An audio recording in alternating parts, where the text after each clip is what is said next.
Ok, buongiorno. Abbiamo fatto la colazione nella terrazza dell'albergo. Qua c'è Emanuela, buongiorno. Buongiorno. E questa è la vista. Lì in fondo c'è la Siria. Adesso ci dirigiamo verso il Zafaran Monastery, poi città di Dara e forse se se per colpa di Emanuela non devo cambiare programma, ce ne andremo alla città di Nisibis. A 45 A gradi. 45 gradi praticamente. Eccoci qua al monastero Zafaran, a ridosso della valle.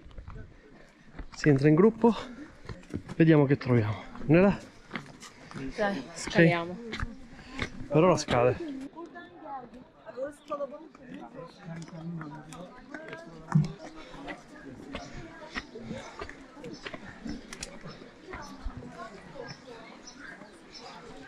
C'è da dire che questa è una delle massime espressioni della chiesa siriaco-cristiana. Forse uno dei più rappresentativi. Se si va a visitare Mardin non si può non andare al monastero dello Zafferano, ovvero il Deirul Zafaran Monastery. È un monastero siriaco-ortodosso situato vicino alla città e nella regione culturale siriaca, nota come Tur Abdin. È dedicata a Sant'Anania. Il monastero di fatto era in origine un tempio dedicato al culto del sole, Shamash, poi utilizzato come cittadella dai Romani. Fu fondato tra il V e il VI secolo, rifondato poi nel 793 come sede del vescovato di Mardin. Ospita le tombe di circa 52 patriarchi della Chiesa ortodossa siriaca e una particolarità è che le funzioni sono in aramaico. Si dice che la chiesa al suo interno sia stata donata direttamente dall'imperatore romano Anastasio. Secondo me anch'esso è un punto ideologico e simbolo di resilienza da parte della popolazione siriaco che ha avuto parecchie persecuzioni durante gli ultimi secoli. Dal punto di vista turistico il sito ha delle pecche, non ci sono audioguide, non ci sono spiegazioni, bisogna un po' arrangiarsi. Dopo aver fatto il biglietto, una guida vi accompagnerà nei luoghi visitabili dai turisti. Darà più o meno delle indicazioni sui luoghi che si stanno visitando, ma purtroppo non parlerà in inglese, parlerà soltanto turco o un altro linguaggio di cui non ho capito la provenienza. Probabilmente una lingua simile al siriano. La faccia stupida?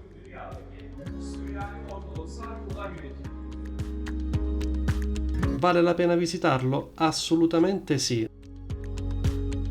Un'altra piccola curiosità: è possibile richiedere di dormire all'interno, quindi i turisti di passaggio potrebbero anche riuscire ad ottenere un posto letto in maniera gratuita.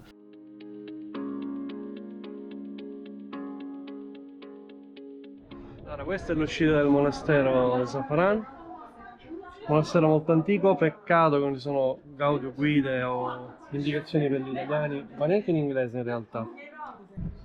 In fondo la Mesopotamia. Lo sappiamo, abbiamo capito che lì in fondo c'è il Mesopotamia. Però non mi aiuti così, scusa, eh? Cioè, o no? Lì in fondo la Mesopotamia. In fondo? La Mesopotamia. Mesopotamia. Sto camminando sul muro di cinta di questo monastero che tra l'altro serviva anche per accogliere cavalieri e fanti per la difesa del territorio. Guardate quanto è bello, 1500 anni. Purtroppo il campanile, come si può vedere, è in ristrutturazione perché dal terremoto dell'anno scorso è diventato pericolante, lo stanno contenendo in questo momento. Bello, non tutto visitabile purtroppo, di fatto è abitato ancora dai monaci siriaco-cristiani. Le visite vanno dalle 10 alle 17. Ti è piaciuto? In modo corretto. Adesso ti è piaciuto? Sì, ti è piaciuto, ma non ce ne frega niente. Ok, andiamo. Non c'è nulla in inglese, una guida, un'indicazione, una scritta, qualcosa. Meno male che la guida te la faccio io, amore. Ti faccio io da tour leader guide. È vero, amore? Ok, adesso nell'orario di punta del sole della Mesopotamia, Esatto. adesso ci rimettiamo in moto e andiamo nel sito archeologico di Dara a 41 gradi Celsius Fahrenheit everything, ok? Una toccata al muro che dice che porta fortuna. Non è vero, è una cazzata che ho inventato io. Exit time, vedete quanto è bello. I don't wanna wake up if you're not by my side. And I don't wanna wait, love, cause you're keeping me alive. We will love till the end of time. We'll live even when we die. I don't wanna wake up if you're not by my side. Bene, come promesso, adesso siamo arrivati al sito archeologico di Dara. C'è caldissimo, ci sono circa 38 gradi. La prossima volta 40 gradi, soltanto alle Bahamas vengo. La prossima volta solo le Bahamas. Allora, stiamo entrando alla cisterna. C'è un problema. Non si vede un cazzo. Ed è straprofonda. Vai Emanuela, scendi. Dobbiamo scendere? Dai, sfaticata. Vai. Purtroppo non si vede niente. È molto profonda, c'è un'umidità impressionante. Credo che sia meglio bassa una ventina di metri. Veramente molto molto ampia. Emanuela non è scesa perché c'ha paura. Non so di cosa, forse dei topi. Il sistema idrico che alimentava la città di Dara. È impressionante che si sia salvato. Bene, adesso pausa ristoratrice, ci beviamo un Ayran originale, non quello fatto una bottiglia. Questo è quello proprio fatto in casa. Vediamo com'è, vediamo se vomito. E alla menta, buonissimo. Questo è quello buono, bimba, assaggialo. No. Lo so che non ti piace. No. Abbiamo fatto anche questa esperienza. Ok, qui ci fermiamo un attimino. Mentre facciamo la prima sosta al bar per bere l'Ayran, come avete visto poco fa, abbiamo incontrato Bekir con la moglie tedesca, tra le altre cose. E stavano facendo sostanzialmente un giro e lui è un esperto di siti archeologici di Turchia e tutto il resto. Facendo quattro chiacchiere, in sostanza mi invita a fare la visita alla città di Dara insieme a loro. Ovviamente io non mi sono fatto scappare l'occasione. Premessa, bisogna dire che sul sito intanto non si paga nulla, né alla necropoli, né alla città e neppure negli altri punti di interesse. Lo scotto è che non hai servizi, non hai audioguide, non hai cartelli in inglese, è veramente molto difficile riuscire a fare una visita a Dara e capirci qualcosa. Come è divisa Dara? Nella necropoli, poi abbiamo in fondo al sito abbiamo la città e tutto intorno ci stanno altri punti di interesse e in più ci sono le vasche di decantazione dell'acqua che poi alimentavano le cisterne stesse. Perché sto facendo questo video di mezzo, diciamo? Perché effettivamente durante la visita, essendo in compagnia di Bekir che mi spiegava molto gentilmente quelle che erano le velleità della città, non ho fatto nessun tipo di parlato, quindi magari qualche piccola indicazione ve la volevo dare adesso. La città è in stato di abbandono da parte del Ministero del Turismo. Si calcola che quello che è emerso dal sottoterra è circa il 10-15% della città stessa. Ma che cosa è Dara? Dara è una città della Mesopotamia perché faceva parte, come tutt'oggi tra l'altro, di una zona di confine. È stata più volte conquistata dai Romani, ricostruita, poi è stata distrutta dai popoli che premevano comunque da est. Tra l'altro una piccola curiosità, il nome Dara dovrebbe provenire dal re Dario, il re persiano che fu sottomesso e poi ucciso da Alessandro Magno. Attualmente si considera che Dara sia il punto in cui Alessandro Magno abbia ucciso Dario. Notoriamente Dara comunque è più famosa per la necropoli, forse perché è anche la più facile da raggiungere. La città era più famosa per tutte le altre costruzioni che ci sono. Per esempio, molti saranno stati a Istanbul per vedere la Basilica Cisterna in centro a Istanbul. Bene, a Dara abbiamo ben 4 cisterne, 2 visitabili. Nel video le ho inserite, anche se purtroppo con la luce non sono riuscito a rendere bene il risultato. È quello che effettivamente sono queste cisterne. Altre 2 non sono visitabili perché sono sostanzialmente crollate su loro stesse e sono praticamente inaccessibili. Al di sopra della collina c'è una vasca di decantazione dove Bekir mi ha portato con la sua automobile. Ora non so perché sto montando adesso il video, non so se si vedrà bene. Queste vasche di decantazione e queste cisterne erano talmente grandi che si calcola che avrebbero potuto approvvigionare per parecchio tempo un esercito di anche 50.000 uomini. Durante il video vedrete anche delle mura. In queste mura tuttora i turchi ci hanno costruito praticamente le case in mezzo. È una zona ancora veramente molto povera e ancora la gente vive assolutamente di ruralità. C'è una leggenda, questa ve la voglio raccontare, che nel video chiaramente non l'ho detta. Si narra che i Sasanidi, durante un attacco nei confronti della città che era ampiamente fortificata, buttarono sulle mura di materiale calcareo, sostanzialmente pietra calcarea, dell'olio d'oliva. Poi veniva incendiato in modo da, come dire, arrostire le mura. Quindi, una volta che le mura erano diventate di un materiale tipo il gesso, stavano delle giare, stavolta però piene di aceto, che squagliavano praticamente il gesso e lo rendevano molto friabile. Con la reazione chimica, grazie all'aceto, diventavano molto più fragili, permettendo in questa maniera agli eserciti sasanidi di penetrare nella città e devastarla e addirittura conquistarla. Questa, diciamo che si potrebbe ipotizzare come una delle prime guerre chimiche del passato. Che dire, la città è affascinante, bisogna però guardarla e visitarla con un occhio leggermente storico. Nel video sicuramente si vedrà, perché ricordo di averla fatta la ripresa, si vedranno anche dei ponti che non sono mai stati ristrutturati, tra le altre cose. I ponti romani erano praticamente in grado di far passare tantissima acqua. Al giorno d'oggi sembrerebbe quasi impossibile perché la zona è veramente arida in questo momento. Probabilmente i cambiamenti climatici, gli smottamenti hanno deviato i flussi dell'acqua. Gli abitanti del posto dicono che sottoterra è strapieno di acqua, solo che non riescono chiaramente a raccoglierla o non ne hanno più bisogno. Io sono rimasto molto impressionato dal sito perché ha delle potenzialità veramente uniche. Tengo a precisare che molti si fermano alla necropoli e all'inizio della città. Di fatto il sito è molto più grande perché attorno alla città ci sono le mura da visitare e la collina che dà sulla città stessa, che poi non è altro che un piccolo cimitero. L'esperienza però più bella e umana che ho fatto in questa visita probabilmente sarà quella che ricorderò con maggior piacere, è la conoscenza del mio amico Bekir, che ci ha fatto girare la città con un occhio veramente diverso, un occhio esperto, l'occhio di un appassionato come me. Questo incontro mi ha dato ancora più certezza rispetto all'ospitalità dei turchi. Sono incontri che si fanno probabilmente non in maniera casuale. Sono sicuro che con mio amico Bekir prima o poi ci riusciremo anche a rincontrare e a bere di nuovo una Irani insieme per poter parlare di storia, cultura e Turchia. All'interno della città di Dara sono presenti ancora le sale dove si macinava il grano, il mulino che è tutto intero, manca chiaramente la ruota del mulino, e poi dei depositi per il mangiare e per leggiare. L'entrata della città è ben visibile. Le mura sono chiaramente distrutte, ma qualcosa ancora è rimasto. Erano delle mura veramente impressionanti.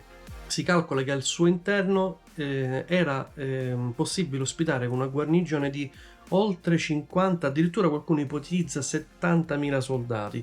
Questo per far capire l'importanza che poteva avere questa città rispetto alla zona di confine verso la Persia. È in una zona un po' strategica, proprio al confine con la Siria, una terra di guerre impressionanti. Più giù, tra le altre cose, c'è la città di Nisibis. Non è una città particolarmente turistica. Io l'ho voluta visitare semplicemente perché volevo fare il confine con la Siria. Però all'interno del suo territorio c'è una chiesetta molto interessante che si vedrà nel video. Forse è la città che ha avuto più assedi, conquiste e riconquiste nella storia. Ben 17 assedi. L'assedio dobbiamo immaginarlo come qualcosa che durava mesi, come addirittura anni.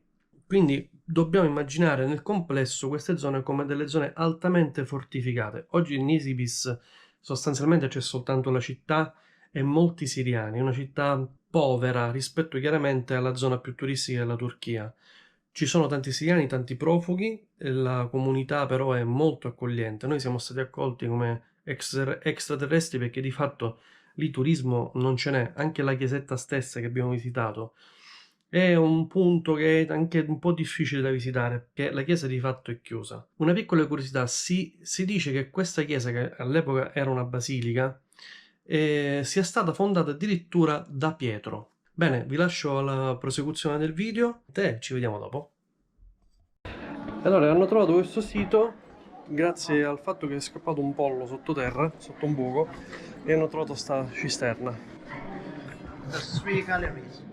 Ah, Yeah, you see here comes. Un'altra cisterna.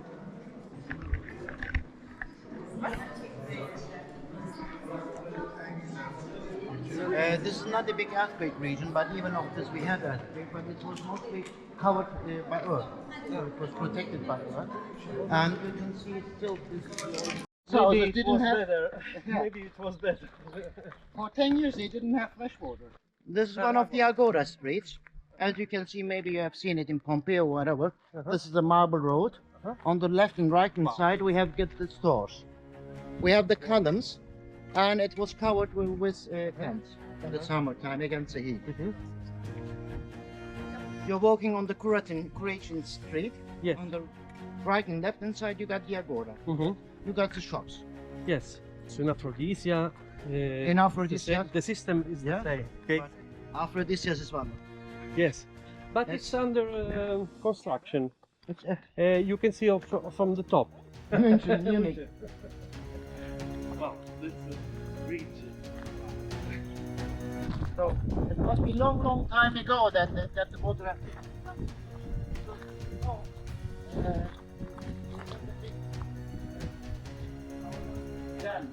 Because the bridge is very big.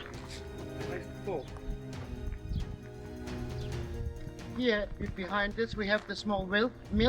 This is where they have used it. Probably with water.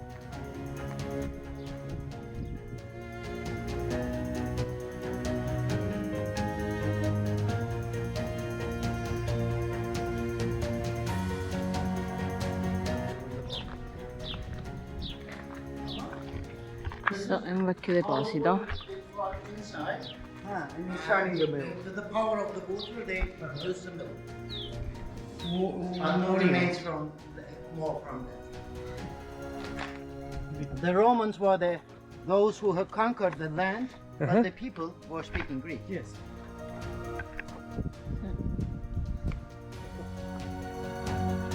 It must be a mill. There is the. Yeah. Macina. If it was used for grain or for olive oil, we don't know. Maybe for olive because there is in the center. Yeah, it's in the center. I don't have something like this. Anymore. Either in Italy, I can't remember something like this.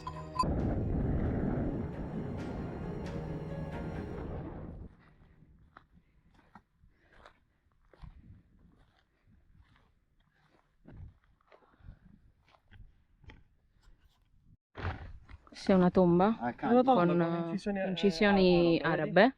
Sì.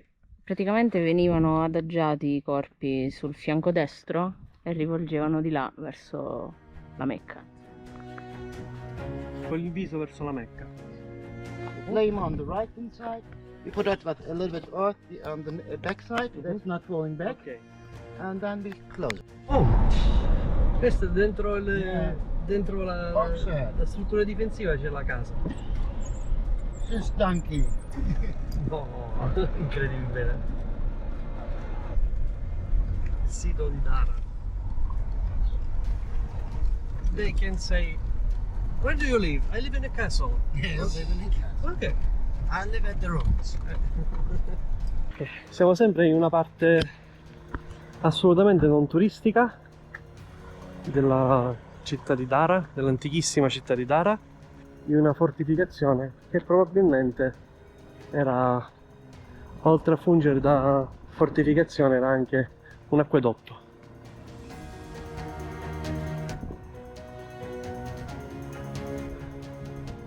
Emanuela, che ne pensi? Che magnificenza!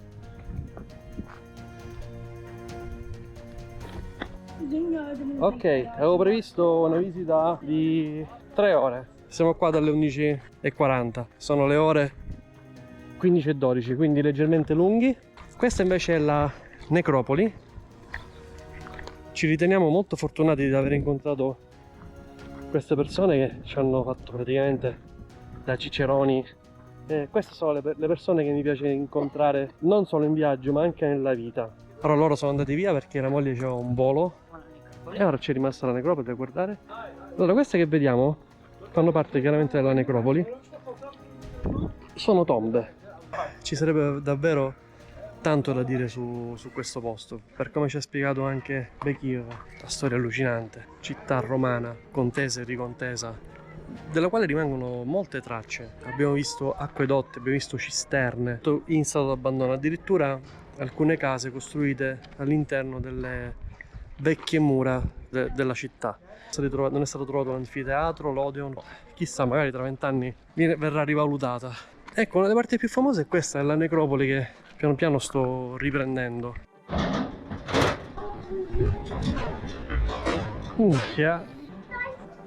Allora, sotto abbiamo i resti della necropoli. Guarda che ci sono ancora le ossa. Ci sono le ossa. Ecco, questa è una passeggiata molto carina, col vetro sopra per preservare gli antichi ritrovamenti. Ripeto, non si paga biglietto. Guardate la profondità del pozzo. Questo è un pozzo per catturare la luce. Emanuela?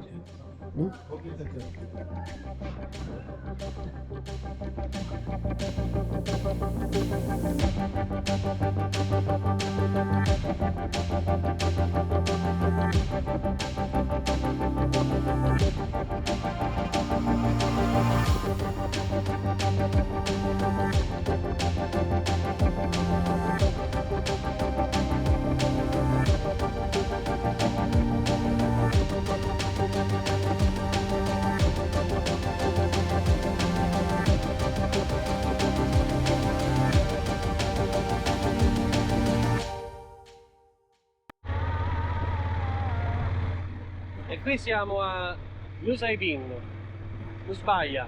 Questa è una città assolutamente al confine siriano.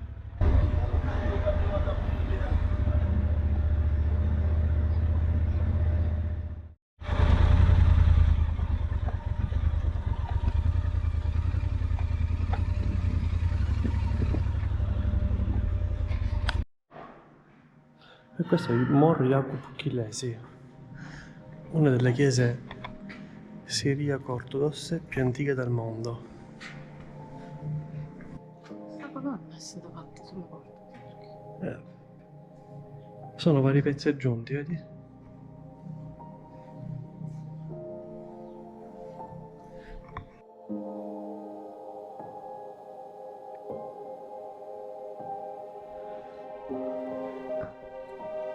Qui siamo proprio in mezzo alla storia, Non è stanca, poverina. L'altare.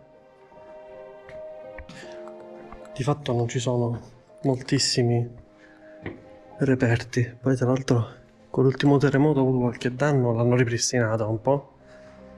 Ma la chiesa è stra-antica. Qui si è fatta veramente la storia. C'è chi sto che ne segue nemmeno. Ora andiamo a visitare le catacombe. La parte sotto, sì.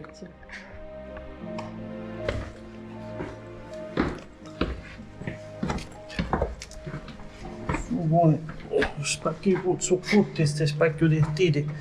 Magari qua. Senti, che determinata hai buttato? Da cripta.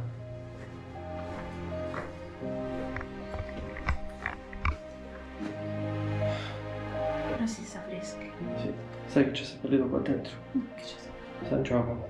È quello del quadro, San Giacomo, c'è il quadro all'ingresso. Esatto.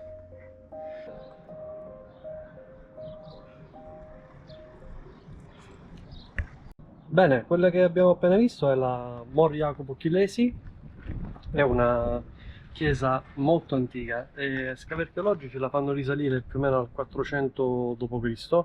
e adesso è sotto la giurisdizione della chiesa siriaco cristiana ortodossa. All'interno vediamo diversi stili, abbiamo stili romani, bizantini, è stata più volte distrutta. Si trova nella città di Nisibis, almeno noi la chiamiamo Nisibis come traduzione, di fatto i turchi la chiamano Nusbaia. È una città storica molto importante, è stata assediata ben 17 volte, c'è addirittura in Iran fu trovata un po' di tempo fa un'incisione in argilla in cui Nerone addirittura ne ordinava la distruzione, perché tante volte veniva conquistata, tante volte veniva distrutta. Allora magari era meglio distruggerla per evitare sia di difenderla che di riconquistarla. E che dire di più, questa è l'unica attrazione che c'è adesso in questa città, se non per il fatto ideologico di essere a poche centinaia di metri dal confine siriano.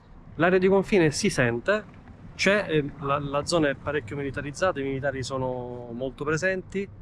E turisti praticamente ci siamo soltanto io e Emanuela, ma non è la prima volta che capita. Si respira un'area particolare effettivamente qui. Era quello che mi aspettavo, non avevo dubbi su questo. Emanuela è stanchissima, ha sudato tutte le magliette che aveva, vero bimba? Sì. E adesso dobbiamo ritornare in quel di Mardin, perché stasera faremo una cena super speciale in un ristorante super di lusso che vedrete, sarà veramente una chicca stasera. Se non mi metto a letto direttamente. Se non ci mettiamo a letto con un kebab. Va bene, adesso ci andiamo a rinfrescare e idratare con una bevanda idrosalinica e poi di nuovo la strada per tornare indietro, circa un'oretta. E poi è un'oretta, amore, sì. Dietro queste mura, quella che vedete dall'altra parte si chiama Siria. Pazzesco, eh? A pochi centinaia di metri c'è un paese disastrato. Ciao. Salve, sono Emanuela, sono una che si lamenta sempre. Cosa ci vuoi dire, Emanuela? Niente, che ti devo dire? Che ho scoperto di essere bipolare perché ti amo e ti odio. Ti amo perché sto vedendo un sacco di belle cose, ti odio perché fa caldo.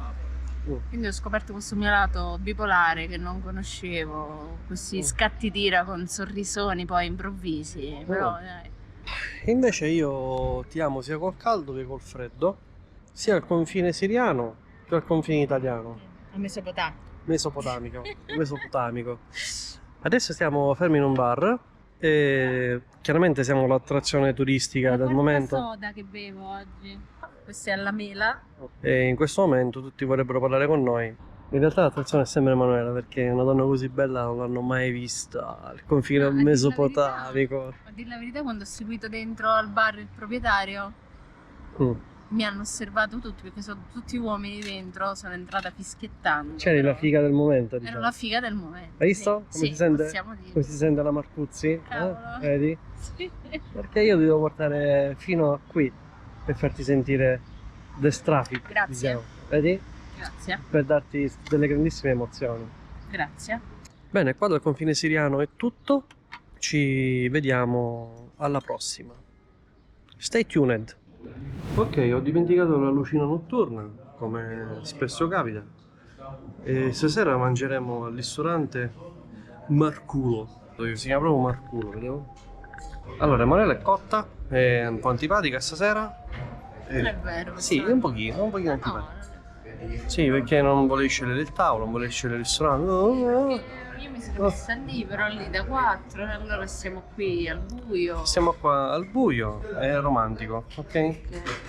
Emanuele ha appena scoperto che domani ci dobbiamo fare 180 km perché andremo, se il tempo è troppo caldo, se Emanuela non ha problemi esistenziali, andremo a Midyat.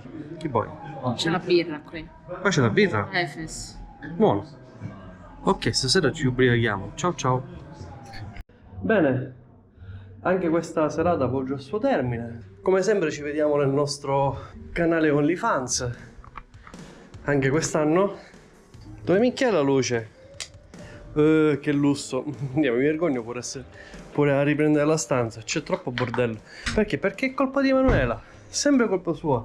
Che non sistema le cose, pensa solo a mangiare. Quindi vediamo il nostro planning. Viaggio così col planning, ma qualcuno lo sa perché gliel'ho mandato in privato. The program of tomorrow is more Gabriel in near Midyat, ok?